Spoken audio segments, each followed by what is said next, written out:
I'll demonstrate how to change a wire on our new quick change wire harps.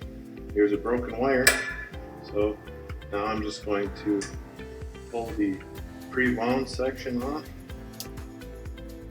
Should come pretty easy. Got 9/16 back side.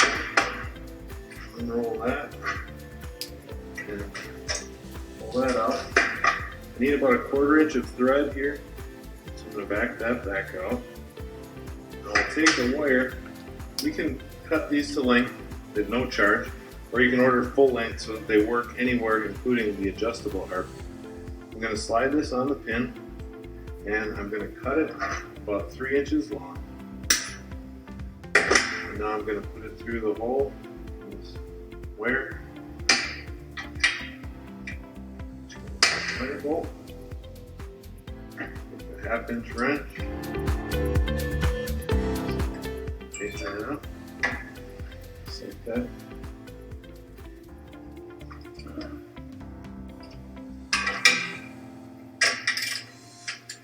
And it's changed.